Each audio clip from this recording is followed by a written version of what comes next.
Fallout 76 is about to undergo major changes in the coming weeks.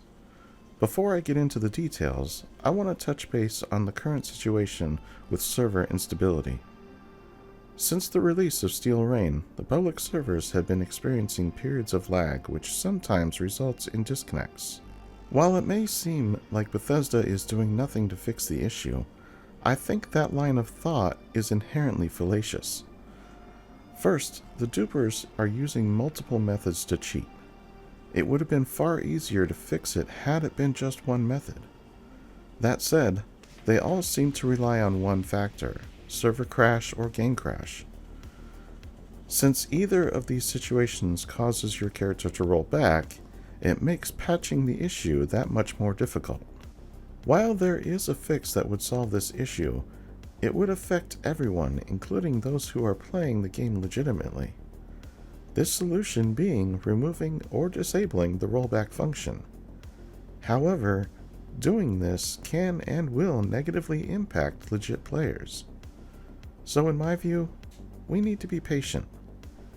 If you have Fallout first, I suggest playing in your private world with your friends in the meantime. I play on my private server all the time and never run into the server issues people are seeing. I know this is a sore subject for many of you, and I just want to provide some perspective.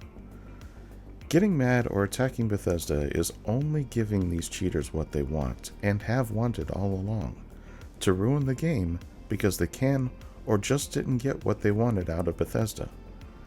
I think Bethesda is staying silent on the matter in an attempt to catch those involved while they work on a fix. I would expect a massive ban wave to be coming soon. Now that we got that out of the way, let's dive into the good news. Yesterday, Bethesda announced the next major update coming to Fallout 76 in September: Fallout Worlds. The first line in this announcement is very telling. One of the things we love best about video games and strive for in every game we create is that you can make them your own. This is the announcement that the modding community has been looking for ever since we were told that mods would be coming to Fallout 76. Modding has been a big part of Bethesda games spanning over 20 years now. But what is Fallout Worlds? Well, to answer this, we need to take a look at the article announced on Bethesda's website. Link is in the description below. The article states, "With Fallout Worlds, your imagination is the limit under the sky of your own personal Appalachia. Utilizing a wide list of customizable settings, players can construct camps in previously restricted areas or even remove the need for electricity to establish a builder's paradise. Love Fallout 76's survival mechanics? You can double down on braving Appalachia's untamed wilds by changing the PvP rules and difficulty settings, and those are but two examples of what's possible in Fallout Worlds." There is a lot to unpack here, and I will go over the customization options in just a moment, but first I want to get through the article. When you start the game after the update in September, you will be introduced to two brand new modes as part of Fallout Worlds: Public Worlds and Custom Worlds. The Public World is a modified version of Appalachia created by those fiendish minds at Bethesda. Custom Worlds are for those who have Fallout first, and any of your friends can join if you wish, including those who don't have Fallout first. The Public Worlds are a rotating series of Fallout worlds and is available to all players. These worlds will be created by a team at Bethesda Game Studios with input from the Fallout 76 community. Each public world will use a different combination of Fallout Worlds settings. The custom worlds are created by you, the player. You get to name, edit settings, and so on to create an all-new experience for yourself. One thing to keep in mind: everything that takes place in these custom worlds only affects those worlds. Nothing will carry over into adventure modes. This includes your private server if you have Fallout first. Any progress made in custom worlds only persists there, and if you delete the world that you created, the progress will reset. Also, challenges cannot be completed and score cannot be earned in these custom worlds. For those of you who play Fallout 76 on PC, the PTS is back up with this update as of July 20th.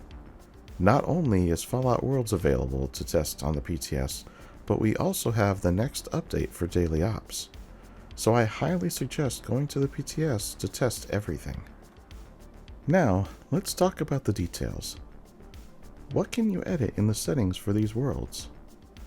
First, just like Private Adventure, your custom world can only have up to 8 players.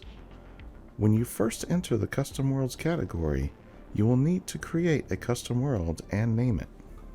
Once you have a named world, you can then edit the settings for that world. Notice that at the bottom of the screen there is a message stating that character progression on custom private worlds does not persist if the owner deletes the world. So as long as the world exists, character progression within that custom world will remain there. Clicking Edit again will bring up the settings menu. There are 4 options: Edit Name, Edit World Settings, Edit Description, and Select World Image. Edit Name is self-explanatory. This just allows you to change the name of your custom world without having to delete it. Edit World Settings has a secondary set of menu options consisting of Workshop, Combat, and General.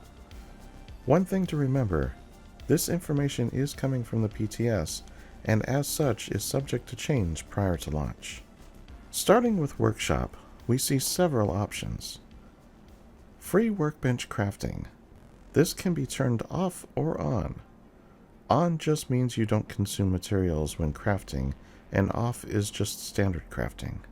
Camp Height. Default is standard limits.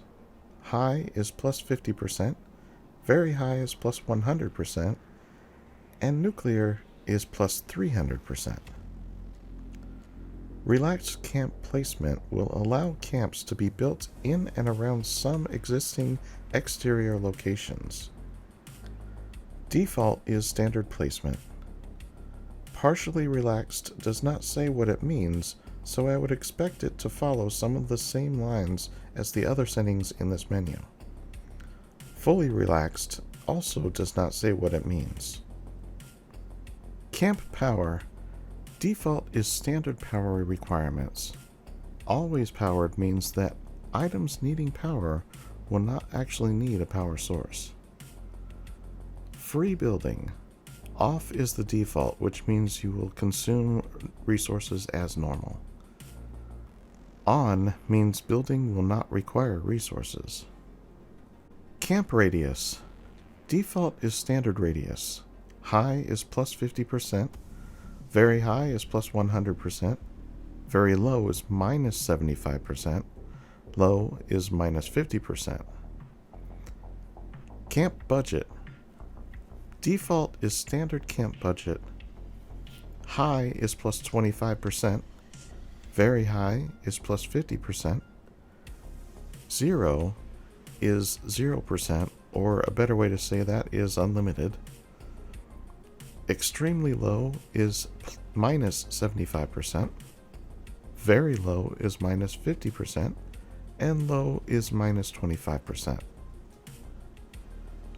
Relaxed building restrictions. Off is standard restrictions.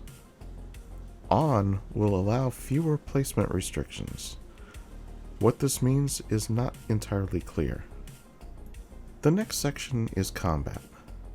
Equipment Durability. Default is standard. Invincible means that your equipment won't need to be repaired. Weak does not say what it means, but my guess is that your equipment will break faster. Strong likely means it will break slower. Legendary mod effects. On is the default, which means your legendary effects are normal. Off means the effects will not work. Proximity enemy spawn. Off is the default or standard creature spawn. On will allow additional creatures to spawn around the player. Difficulty. Default is standard. Hard does not say what it means, so I will just say enemies are stronger than normal. Very hard means that they are even stronger, and nuclear will mean that they are insanely difficult. Easy means weaker. PvP rules. Default is standard rules. Always does not say what it means, so my guess is that this is the original rules for PvP when the game first launched. Never means no PvP at all. Note, these rules do not affect pacifist mode, meaning you cannot force PvP on those who don't want to participate. Nuked flora and creatures. Off is normal world spawns. On means that they will spawn as if they would inside a nuked zone. VATS and melee AP cost. Default is standard cost. High is plus 25%. Very high is plus 50%. Nuclear is plus 100%. Zero is 0% or does not cost AP. Very low is minus 75% and low is minus 50%. Dismemberment. Default means the enemies die as normal. Always will have the same effect as the Bloody Mess perk. Ragdoll behavior. Normal is standard. Increased upward force means the object or enemy will fly upwards. Increased force means the object or enemy will fly in the opposite direction as the impact. Nuclear upward force means the object will fly insanely high. Nuclear force means it will fly an insane distance opposite of impact. Infinite ammo. Off means you use ammo as normal. On means you have infinite ammo, but will have to reload when clip empties. On no reload means you have infinite ammo and do not ever have to reload. Damage received. Default is standard damage. High is plus 50%, very high is plus 200%, and nuclear is an astonishing plus 900%. Zero is 0% or no damage taken. Very low is minus 75%. Low is minus 50%. Damage dealt. Default is the standard damage dealt by the player. High is plus 50%. Very high is plus 200%. And nuclear is plus 900%. Very low is minus 75% and low is minus 50%. The next category is general. There are several more options here, starting with weather. Default is standard weather patterns. For purposes of simplicity, I will just list the remaining options for weather. We can change it to foggy, misty, misty rain, overcast, radstorm, rain, ash storm, nuke, searing, swamp, quantum storm, dark bog, and quantum storm rain. Jump AP cost. Default is standard cost. High is plus 25%, very high is plus 50%, and nuclear is plus 100%. Zero is 0% or no cost. Very low is minus 75%. Low is 50%. Jump height. Default is standard jump height. High is plus 50%. Very high is plus 100%. And nuclear is plus 300%. Zero is 0%. And I am not sure if this means you can't jump at all, as I have not tested this one yet.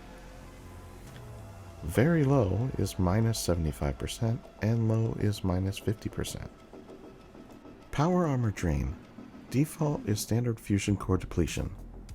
Fast is plus 50%, very fast is plus 100%, disable is 0 or no drain at all, very slow is minus 75%, and slow is minus 50%. Visual filter, none is standard. And for the purposes of simplicity again, I will just list the different filters: black and white, enhanced, feral, sepia, and sugar bomb. Drop additional loot on death. Off is standard or just junk. On will drop items similar to the old survivor mode prior to being shut down. Fast travel. Default is standard rules. Free means no cost, and disabled means no fast travel. Map locations. Default is locations appear on the map as you discover them. All discovered means all the map locations are on even if you have not found them. Fall damage. Default is standard. High is plus 50%. Very high is plus 200%. And nuclear is plus 500%. 0 is 0% or no fall damage. Very low is minus 75%, and low is minus 50%. Edit description just allows you to write a description of what your world settings are, or whatever you want to write. And select world image will allow you to choose from a list of images that will describe your world in a picture form. I have playtested many of these settings already, and let me tell you, it really puts a new dynamic into the game. Many of you will really love playing around with and changing the many settings that are available. Oh, and as if that was not enough, Bethesda plans to expand the list of settings even further in the future. This update will also bring the next expansion of Daily Ops. The Daily Ops expansion will add new locations, enemies, and mutations. These new mutations are basically 2 mutations in one. New mutations include Blistering Cold, which is freezing touch and swift-footed. Chilling Mend, which is freezing touch and group regeneration. Clouded Toxins, which is active camouflage and toxic blood. Relentless is resilient and group regeneration. Stinging Frost is freezing touch and toxic blood. Swift Stalker is active camouflage and swift-footed. Unstable is volatile and swift-footed. And finally, we have Vaporous, which is volatile and active camouflage. There is a new enemy, Communists. This new faction for Fallout 76 makes its first appearance in Daily Ops. Along with this new enemy, we get some new locations as well. The new locations are Arctos Pharma Biome Lab, Watoga High School, and the Uncanny Caverns. With the Daily Ops update, we also get new rewards added to the current list. Those rewards include plans, outfits, and a skin. The new plans are Arctic Marine Armor, Mechanic's Best Friend Pipe Wrench, Soul Survivor Lever Action Rifle, and a Marler King Tube. The new outfits are Black Hazmat Suit, Blood Eagle Lord, and Blood Eagle Lord Helmet. And finally, the new skin is a Blood Eagle Auto Grenade Launcher paint. As if all of this was not enough, Bethesda gave us one more surprise. Along with this update, Vault 51 is now open for exploration in all game modes, including Adventure. We are told to follow the red wire to find our way inside and poke around to learn more about what befell the dwellers of Vault 51. I am so excited for this extra part of the update. I was really hoping this would happen since Nuclear Winter is being shut down. The lore inside this vault is intriguing, and it was very difficult to go through while waiting in the lobby. I will be making a video covering the entire lore behind this vault, so make sure you are subscribed so you don't miss out on that. There will also be a new season scoreboard, as Season 6 will begin with this update. With it will be many new rewards. The season rewards have been getting better with each passing season, so I have no doubt that this season will be great too. As we get closer to release, I am sure more details will be revealed. Well, with all that in mind, this update for Fallout 76 has got me very excited. Once again, the PTS is live, so if you can, please go in and test this update. The more feedback Bethesda gets, the better it will be when it goes live for everyone. That said, this news update comes to a close. I thank you all for watching, and if you enjoyed it, consider giving it a like, subscribe, and share this video. As always, I'm just glad you stopped by, and I'll see you in the next one.